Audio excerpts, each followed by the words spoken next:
Three Wise, I've got your Three Wise radio. Three Wise, ice cold Three Wise radio. Ice cold 3 Wise. I'll take a 3.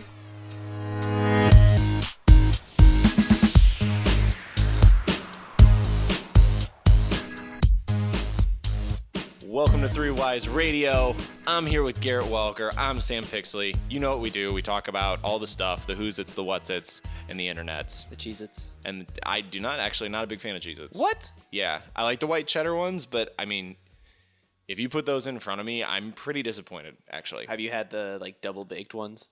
Those ones are better. Yeah. But again, when you have to change your recipe to try and improve, Yeah. like not the flavor, but the actual content of your character. Yeah.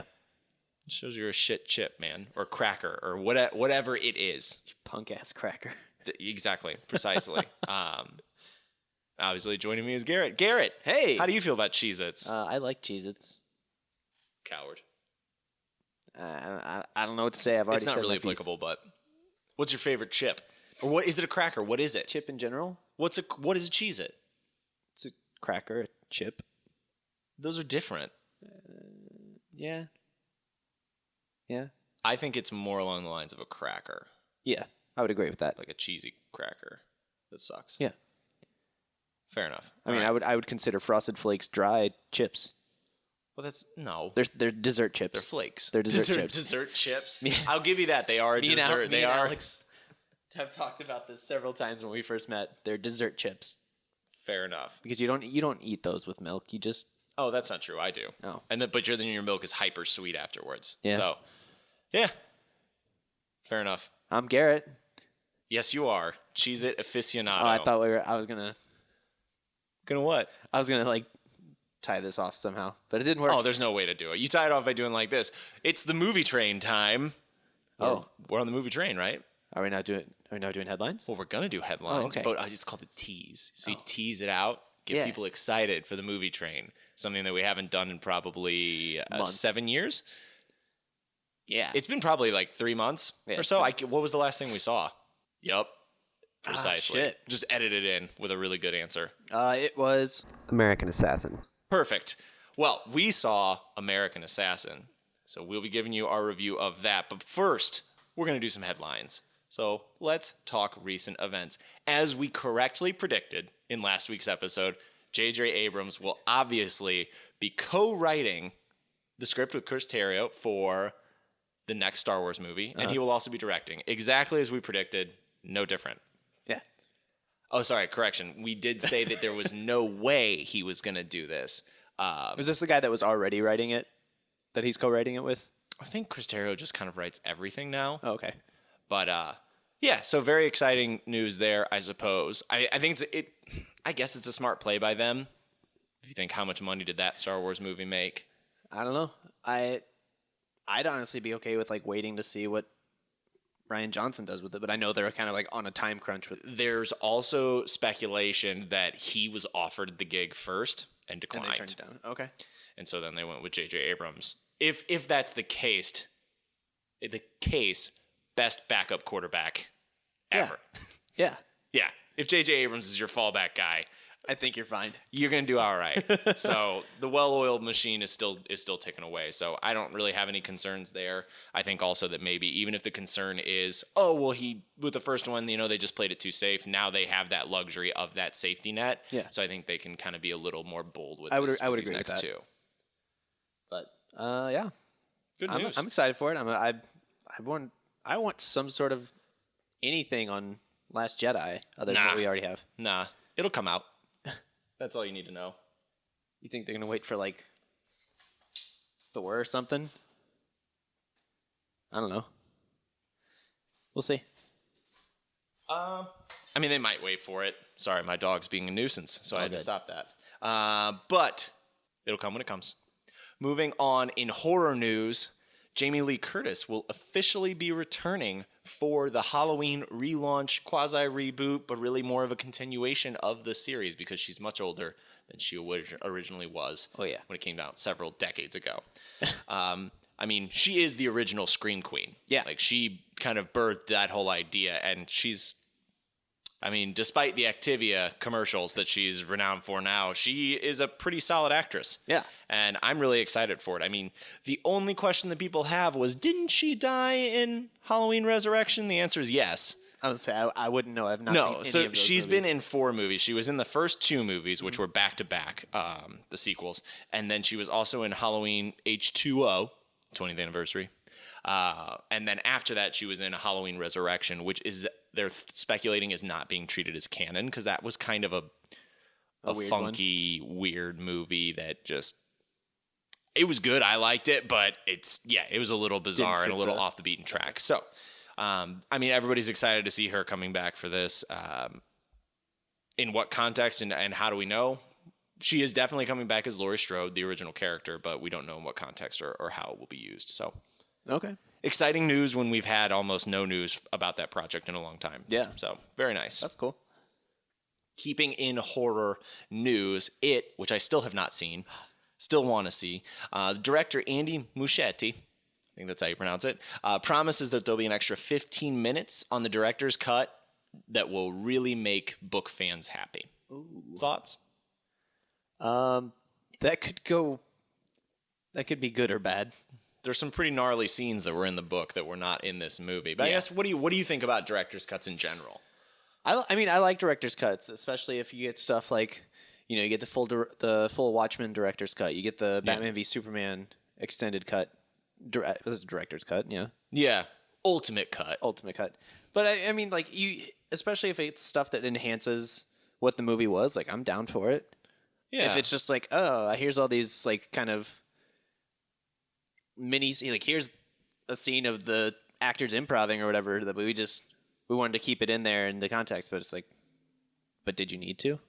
Yeah. I mean, I also like the idea that it gives you a little insight as to if directors were thinking of different things that producers didn't quite agree with. Yeah. I mean, you always like when you see a movie where a director does say like, no, this is exactly what I wanted to do. There is no director's cut. Like, except for in the sake of Suicide Squad, when he was like, there is no director's cut. And then they came out with like a quasi-director's cut. And it was painfully obvious, like, you're so full of shit. There's so much more that was actually in this movie.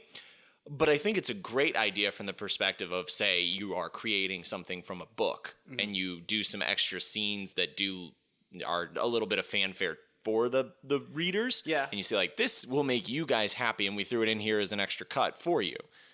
I think that's a smart move. Yeah. I like the Lord of the Rings did that with the original trilogy. Yeah. Well, no one does a director's cut like Lord of the Rings. True. I'll give you that. An extra hour of content. It's like 33% of the movie. It just increased content. it. Yeah. It's tough to compare anything I'm okay to with that. something like that, though. Yeah. No, I like it. I think it'll be good. I still need to see it, though. So definitely on my list. What else do we got? Let's watch this transition from horror to comics. Did you see the pictures of Hellboy? I have not. Go right now. Get on your phone and look at it. The official account of the project is up. First glimpses of David Harbour as Hellboy have been revealed, and he looks fantastic. Good? Yeah. David Harbour he's the sheriff from Stranger Things, which I've just started watching, one episode in. I mean, he looks just like Ron Perlman, but a little more gnarly. He's kind of got like a bit of a wider face. Yeah, but how good does he look? That looks great. It looks spot on. It looks almost like if the artist that did The Crow like kind of had a little spin on him. Like he looks a little more punk rock. The hair's a little like grimier and longer, but all in all. Well, I mean, Ron Perlman's Hellboy also kept it up in the samurai top knot thing. So I think they might be going for I don't want to use the G word, and I refuse. But what's a way to describe this as not gritty or not darker? I think the G word you're looking for is Guillermo-y. Yeah. Yeah, a little less fantastical, I guess. Just a little more rough. Yeah, we'll say rough. I like that. But yeah, I think he looks awesome, and I think they picked a guy with a big head. Mission accomplished. That's all you really needed to do. So looks great. No, it does. He's red, so they got the first part of it done. Congratulations. That does look Moving on, Tim Miller, the director of Deadpool, officially announced as director of Terminator 6. Who's excited? James Cameron. Barely. I'm not excited about this at all. I mean, Terminator is going to need to do something pretty impressive to get back in the game. I know some people liked the last one, but I honestly have not watched past 3. I think I got done at Salvation, which I believe was the next one. Gotcha. But you finished at, I believe it was Rise of the Machines with the lady robot. Yeah. Yeah, I think we're just at a point where this thing's kind of just like bleeding out movies, and I don't know what it's going to take for me to get back into it, but honestly, I think it's just a franchise that needs to die. I don't see a way to reboot this that would make it exciting again. Yeah. I don't know. I feel like it has to do with the fact that it's a franchise that has been going on very steadily, Yeah. but not as steady as it needs to sustain itself. Yeah. It's almost like Spider-Man-esque where it keeps trying to like soft reboot itself. Yeah. And then it gets a little more time travel-y, and then a little more time travel-y, and then it just becomes a little bit of a mess. Yeah. So, And then next thing you know, we're in Doctor Who, and it's the Cybermen. Perfect.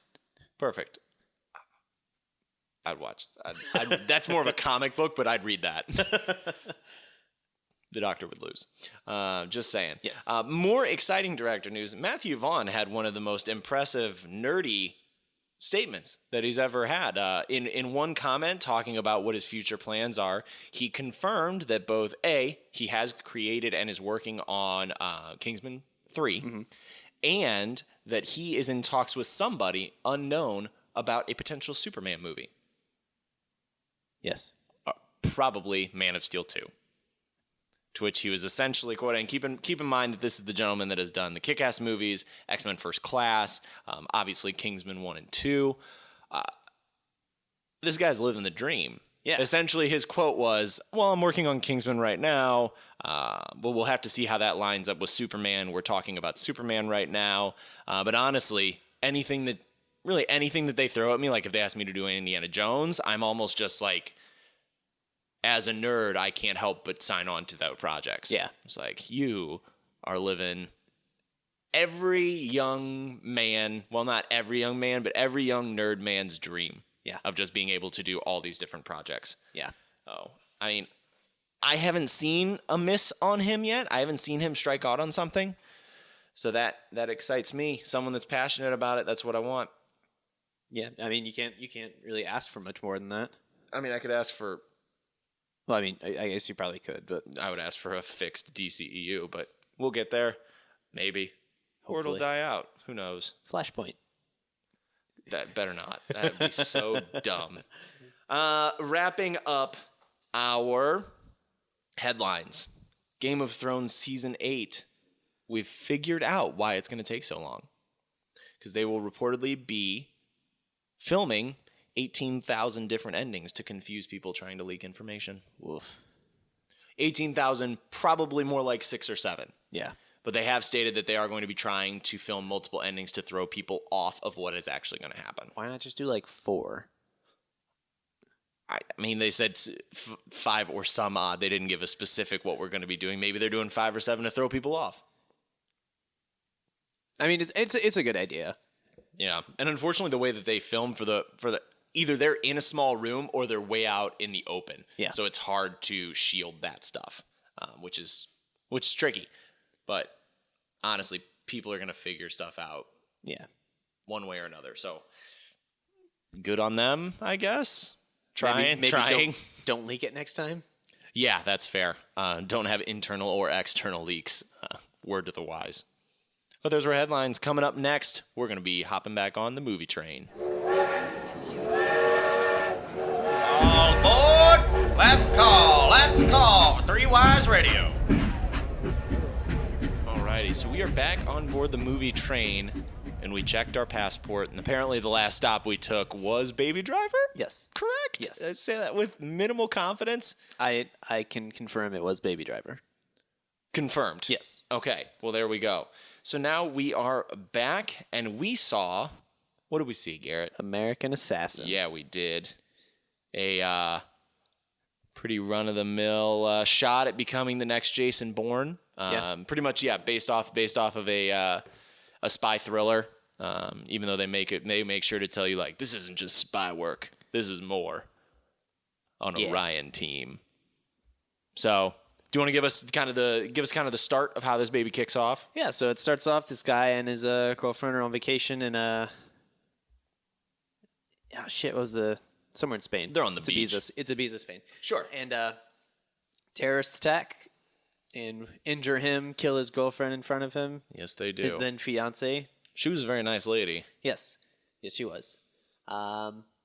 Flash forward 18 months, and he's just going through all sorts of training. He's reckless. He's reckless. Ah, damn. He's just on the edge. Got a chip on his shoulder, and he's like doing a bunch of martial arts training, a bunch of weapons training, stuff like that, and just like hot-headed. So right there, let's pause right there to kind of set the scene for what we're looking at. And this guy, what's his name? His name was Mitch Rapp. Mitch Rapp. So they call him Rapp and Mitch. Pretty back and forth. Like no one has a clear code name for this guy.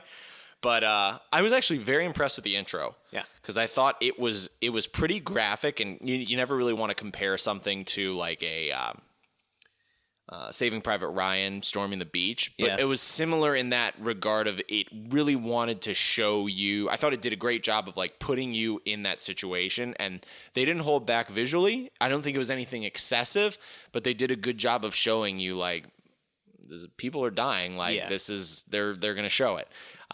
They didn't, so there wasn't any like specific motive that was depicted. It was kind of just a guy right away starts shooting. There's no there's no lead in towards it. There's no like, oh man, there's a big summit meeting today on the beach in Ibiza. So I really appreciated that intro. I thought that they did a great job of like setting the tone. I was like, oh, okay. Yeah. This is going to be what kind of movie this is. Mm-hmm. So he's training, and he's kind of like making his way through the ranks of some terrorist organization. Of like, keep in mind, we did get arguably what the first ever montage of a man just being too intense. Too intense in MMA. Too intense at the shooting range. Yeah. Too intense at the library, studying, learning. Just like everything. Throwing knives at his too intensely throwing knives, causing noise in his apartment. I mean, this dude was like, this guy would be arrested, first off. Yep. I mean, he nearly killed the guy in his MMA training. On the shooting range, he just starts shooting other people's targets and then walks out onto the draws his range. pistol and starts charging the range, shooting blank targets. This guy is arrested immediately. But instead, he invades a terror cell. He raids a terror cell, like infiltrates them, and gets captured. And not really captured. It's kind of like a. He's being potentially initiated. Yeah, he's being, I guess, vetted. Yeah, he's trying to become a sleeper cell of a sleeper cell sort of thing. So he's being vetted, yes. Yeah. And so while this is all happening, it turns out the CIA has been eyeballing him and like tracking all of his steps, and they followed him to this sleeper cell, and they come in, kill him, and the guy that he was being vetted by was the one that he was trying to get revenge on his girlfriend for. Correct. So that he had figured out that the CIA was unable to find. Yeah. This young man picked him up in about 18 months. Yep. While rigorously, excessively training in mixed martial arts, gunplay, and knife throwing. Not to mention learning another language. Yes. And another religion. And another religion and all the Yes. I mean, as we heard, his stats are off the charts. I mean, this kid's off the charts. First off, what does that mean? Movies, real quick. Let's just, you know what? Let's just take a pause. Listeners, don't even worry about this. Movies, real quick. Where are these charts? How are they collected? How are they monitored? What are the parameters? Because these people are just, no one's ever on the charts. So then what's the point of the charts? Are your charts even accurate? I'm just saying, if everyone's special doesn't mean anything. True. But this kid, he's real special. Off the charts. So the CIA captures him after this and send him to Batman Yes. to be further trained In the woods. just in And the woods in Roanoke. Virginia. Yep. He does pretty good with that. Eventually gets on his first assignment, and that goes awry because one of Batman's previous Robins is Intercedes a little intercedes bit. and, Yes. and turns out he's Taylor one of their Taylor targets. Kitsch. Yeah. Kirch. Kitsch? Kitsch. I Sure. think it's Kitsch. Gambit. Yes. Side note: I'd be okay with if this kid was our next Gambit instead of anyone else. Fair enough. Just from the fight choreography, I don't know what else he's been It in, was but pretty like solid. he was a pretty solid physical actor, and that's something I'd kind of want out of Gambit. It's important. Yeah. It's an important element. Suaveness is important too, but we'll have to see if he could do that. Yeah. He definitely certainly didn't in his last movie. But Yeah. So that mission goes awry, and turns out one of Michael Keaton's previous students is like a terrorist now, and is like he's the mercenary known as Ghost. yeah. This movie, I like this movie. I did too. I like this movie. But this movie did a real good job of going absolutely bare bones in so many elements. The idea that A, as we talked about, this kid's off the charts. B, the mercenary bad guy's name is Ghost. And his only real coverage of just... Sorry, I'm dying. He essentially... The story, like, all unfolds is a lot of it is about... through their training, a lot of it is about not being emotional. Like, this kid, Mitch, is in this to get vengeance for shitty people that killed his barely fiance. Because they were fiance for, like, 2 minutes. Yeah. So it's all about Batman essentially telling him, and when we say Batman, we do mean a psychotic Michael Keaton, telling him that you have to take emotion out of it. This is not the way this is not the way we do this. I don't want this kid. He's a loose cannon. This kid's a firecracker. And it's just all about the perception of, do you take yourself completely out of the equation? Do you have no emotion, or does emotion sometimes help you? Yeah. Because it obviously affects the way that he does things, the way that mercenary Ghost does things. And as we slowly start to find out, it's starting to affect the way that Michael Keaton does things a little bit. Yeah. That conceptually, that's interesting, but they never delved too deep into it, Yeah. or like weigh the actual gray area. It's usually like the one scene where they really touch on it is, and it's also about keeping yourself out of the equation by following orders, by not going reckless. There's a scene where he plays the second, and they're going after a nuclear code. Like the whole end game, shockingly, somebody's going to get a nuclear bomb. Yeah. Surprise of the century. And the lead, who's the other recruit that made it into the squad, is killed by codename Ghost. And instead of mission over aborting, as he was told to, he decides, no, I'm going to follow the guy, execute some sweet maneuvers, dodge some dogs, and then I'm going to get the big bad guy who we're supposed to get's laptop. Yeah. Does it completely successfully, to which point you're expecting some kind of gray area of like, well, you shouldn't have killed him because it alerted this or that, or it did this or that. But then we cut to the new scene, and she's like, your boy who wasn't following instructions just got us what we needed. Great. Yeah, but what about all the political complications because of this now? No. False. It's Yep. all black ops because you're all ghosts. Oh. There's also a scene where he is supposed to just be doing scouting, and he decides to take action, bump into an assistant, and pickpocket his phone. You think there's going to be some kind of repercussion from that. But then she says, no, the guy was too afraid to tell his boss that he lost his phone, and he knew it. Like, so there's no ramifications for any of the bad decisions that he makes. Yeah. Other than Michael Keaton occasionally beating him up when they're just back at the compound and being like, you can't do this. And he's like, but when I don't do it to you, it works out super fine. Yeah. It's only when you do something to me that it doesn't work out. So like there's some conflicting messages, or at least maybe not even conflicting, but just poorly put together messages here. Yeah. Am I missing any other like themes? No. No, I feel like those were like the key ones. Yeah. So we're going after the nuclear bomb. Yep. They finally put the classic together. They got the plutonium. Oh, and boy is it irradiated. Good old levels of They radiation. got the missile and they got the detonator. They got the missile, the detonator, and the physicist. Yep. Need a physicist. They get it all together. They put it all together. Taylor Kitsch, codename Ghost, is always one step ahead. We finally figure out that, you know, there's some twists and turns around the way, but he gets the upper edge. He kidnaps Batman and starts torturing him as they're building the bomb. Take it from there, Garrett. Well, at that point, we got nuts. Yeah, things got a little reckless. So Mitch goes and saves. Not following orders again. Yeah, just Renegade. completely disregarding orders to stay put. He's told stay put, to which in the same room, he steals the cell phone that they were supposed to be processing for data, walks out without anybody, blinking an eye. Yeah.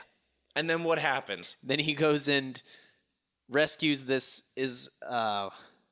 Iranian agent. Yes, who he double had just agent. a double agent mole, whatever, who he had just uncovered and beat the shit out of. tortured. And then he goes and saves her because she's his only chance to finding out where they took Batman. Right. Where they go and split up there at Some the compound. bunker. Some bunker in the middle of Rome. Yeah. Things escalate from there. I just want to comment the biggest hole that I saw in this movie. He escapes the compound, sets her loose, gets to the new compound, and starts engaging with the enemy. By the time that happens, they cut back. And at the original compound, the lady who's in charge of the whole thing is like... CIA agent. Yeah, the CIA agent lady that's in charge of the whole thing is like, where'd Mitch go? And they're like, he left. We picked him up 5 minutes ago. Yeah. Camera footage from 5 minutes ago showed that he just busted that lady out. It's like, 5 minutes ago? Wait, did we encrypt that phone yet? No, he took it before we could. I know in all jobs, communication is so important. But in the CIA, I imagine it's super important. And the fact that they were just like, nah, it's fine. Don't worry about it. Where'd that phone go? Oh, Mitch took it. The guy that was supposed to stay put? Yeah, that's weird. I wonder if he's going off the grid again. Seems to work out for him. Let's just let it ride. Yeah. There's just chaos is just happening. No one's in control, except for apparently the only person in control is Batman. Is Michael Keaton being tortured. Seems to be the only one who's in complete control whilst being tortured. Is I quote, he just lost a fingernail and he starts yelling at him, I've got 9 more. I love this shit. That was so great. Yes. Just him getting God. And it's just, and then we evolve into the next best scene. As they're breaking in to try and escape, he keeps telling him the rules of torture that he's missing out on. And rule number 3, which is as he gets too close to whisper, he bites codename Ghost part of his ear off and says, of course, rule number 3, never get too close, while snarling and chewing on codename Ghost's ear. Just, at one point in this movie, he looked like a rabid dog. Yeah. And the whole time, you're so into it. I don't know if it's just because it's Michael Keaton, but I really wanted him to just yell, you want to get nuts? Come on. Yeah. That would have been the role to do it in. Pretty sure he was already well underway with being nuts, so there was no offer to get nuts. It had already happened. But, so codename Ghost betrays the Iranians, wasn't actually going to utilize, wasn't actually just going to sell them a nuke, but in fact just wanted to essentially inflict harm on Batman. And how does he do that? By taking the nuke and driving it out to sea, where he is going to, surprise, surprise, blow up an American fleet. I don't know if they had actually said it, but I think they were trying to imply that was Ghost's former Might have Navy been. unit. Might have been. I didn't catch that, but it might have been. But essentially, killing a carrier that's got a bunch of battleships around it, which that's very expensive. Yes. And also just a massive. If you've ever done research on those things, they are incredible.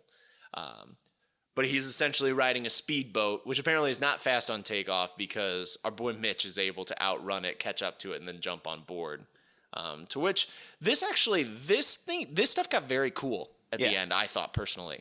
So they get on a fight below deck, but they've lost control of the boat, so the boat's just going forward. So every once in a while they hit a big wave, and we hit like 0G for half a second, which throws any combat move that they're fighting with each other just completely awry, which is interesting because you have two very well-trained people.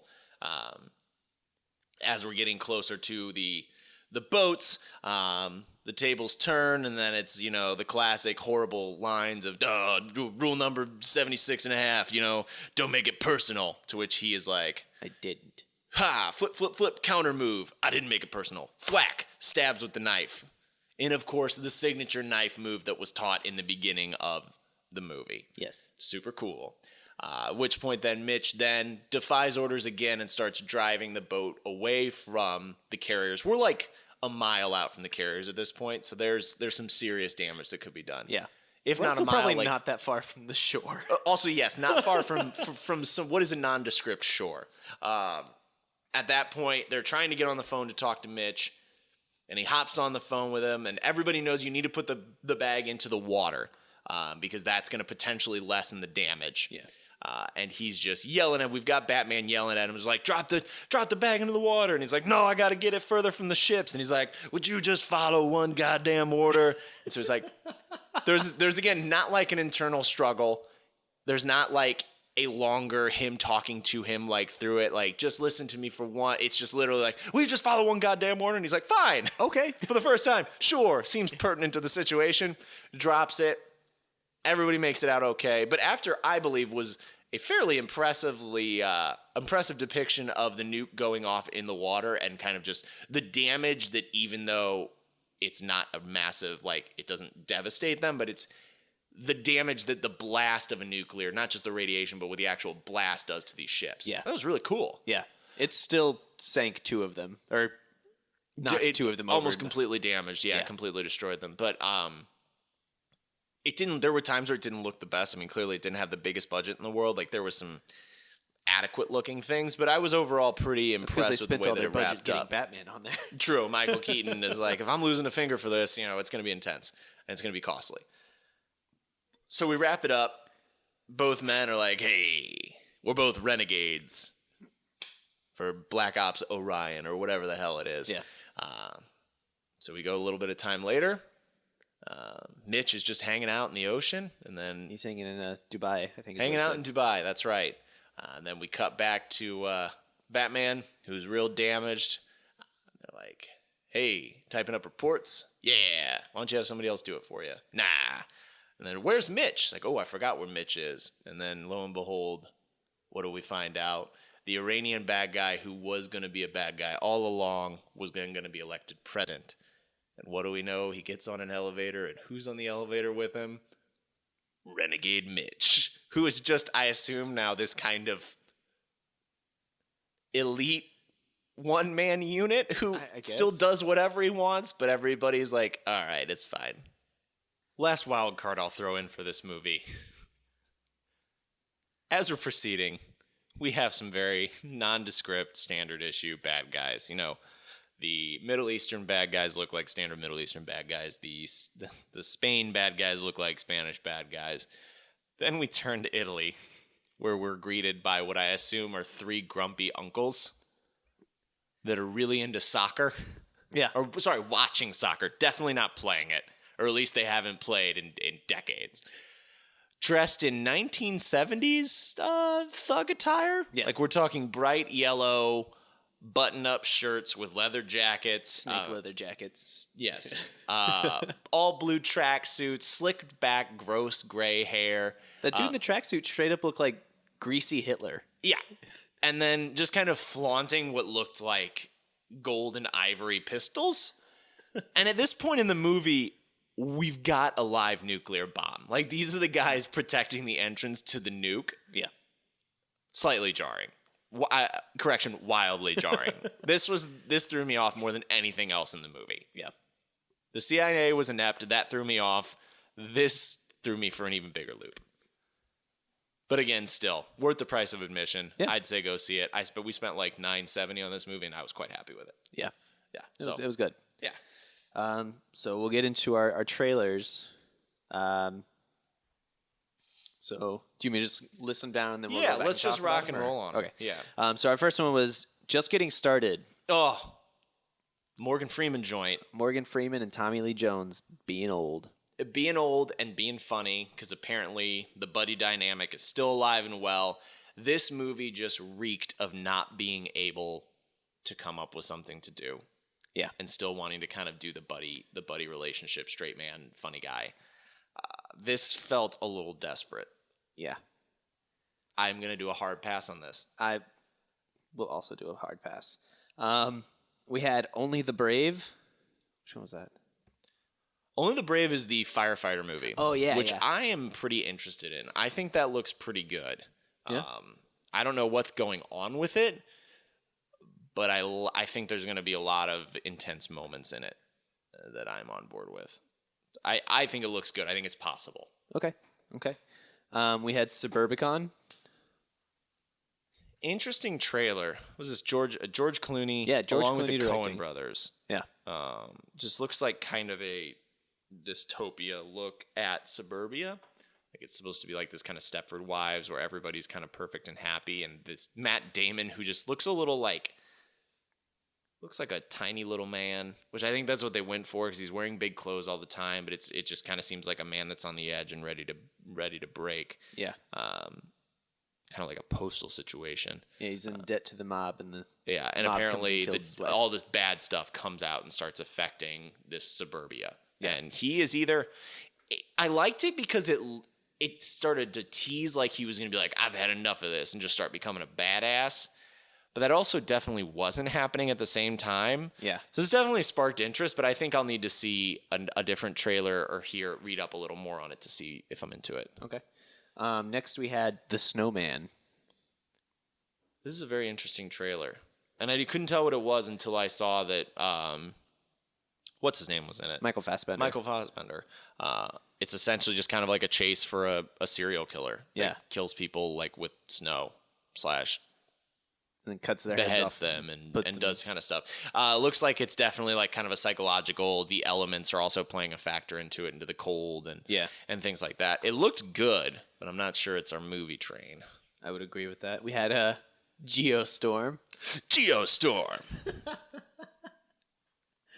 So I love this idea that we've gotten. Think whatever you want about climate change, whatever. I don't care about that. What I'm interested in is that we've gotten so into climate change that it feels like this movie was made to actually like the idea is that humans cause climate change. Yeah. But this time, instead of us causing climate change by making too many cows, we just are attacking the Earth with satellites. Yeah, and darts and shit. Geostorm. And Gerard Butler's in it. Jim Sturgis is in it. That's all that they're trying to sell. I mean, Gerard Butler just has one good movie every like 6 years and then just goes into a shithole for 5 years of just crap movies. Yeah. I think we're right in the crap avenue. They don't. Fair to say. Yeah, like Jim Sturgis and Gerard Butler have not done anything like noteworthy recently, or in a long time for that matter. A Geostorm. I Honestly, I'd say no. this is going to be a rough situation where two of us get to vote. Oh shit. Geostorm. What's next? Next we had a Murder on the Orient Express. As I may have, if not stated, I will definitively state on this podcast, I will make it my life's work to never see this movie. That's all I have to say on that. All right. After that we had Jigsaw. Oh, baby. only reason that I would avoid this is because I will see this movie, but I don't want to go back into the horror train for like 3 movies of horror. Yeah. Which is what we'll get is into. true. It looks fine. Like, I think Saw ended on such a good note that I'm nervous about this, but whatever. Who cares? If it's a bad movie, you just say that the last one was Saw Final Chapter. Yeah. Get over it. After that, we had The Commuter with Liam Neeson. I thought this was Taken, I did too. but then it wasn't. It turns out he's the one that's taken. Yeah, it was a weird, like, what would you do if you didn't think you had consequences? Then it's like, surprise, you do have consequences. Maybe? Because it's like, she comes up to him on the train. What's her name? The lady that kind of just plays a real bitch in every movie. I don't know. She's the lady that from Up in the Air that was really mean to George Clooney. Oh, yeah. Yeah. She's also in the Bates Motel. She plays Norman Bates' mama. Yeah.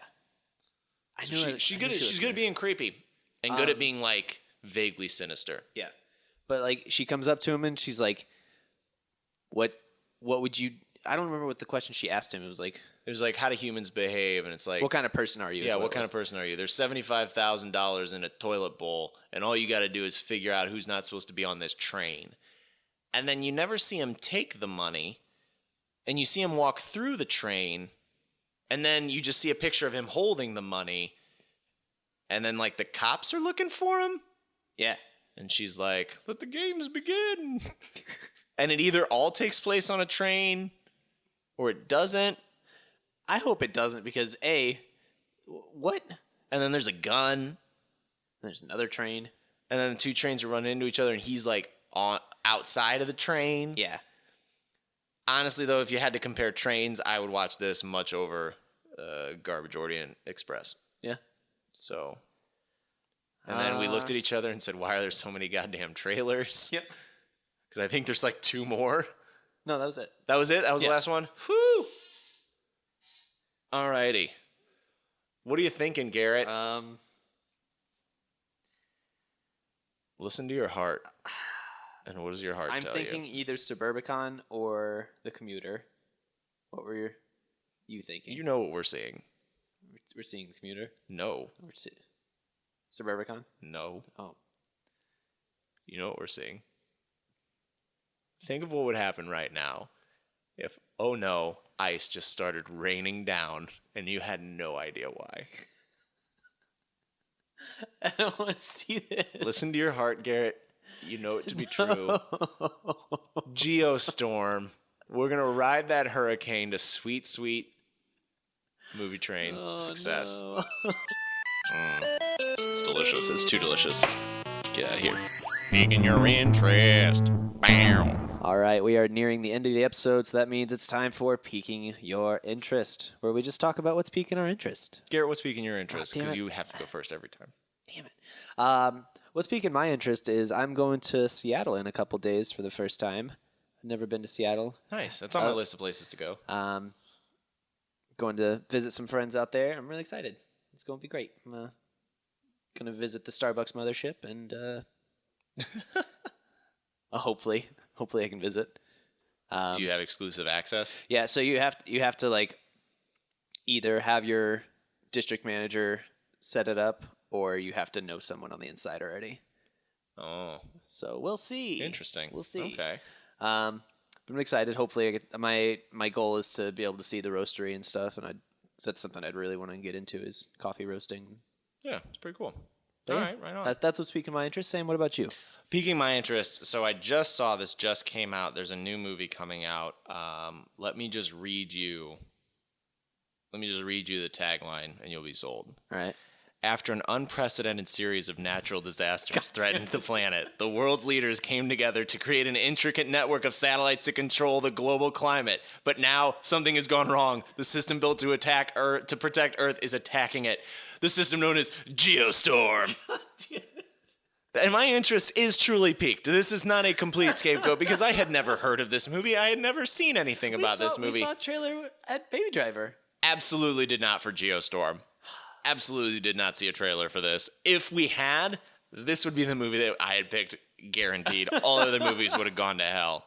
If so, I was peeing when this came out, and we did not talk about this trailer. God. Garrett, this is what's happening. And so much. My interest is so piqued. That's all I got for you. All right. Well, that just about does it for us this week. If you want, you can find us on Facebook at 3Wise Media.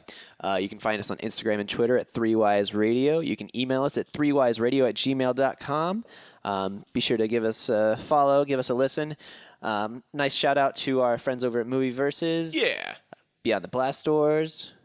Good, bad, bad. Good, Bad, or Bad, and This Film is Lit. That does about does it for us.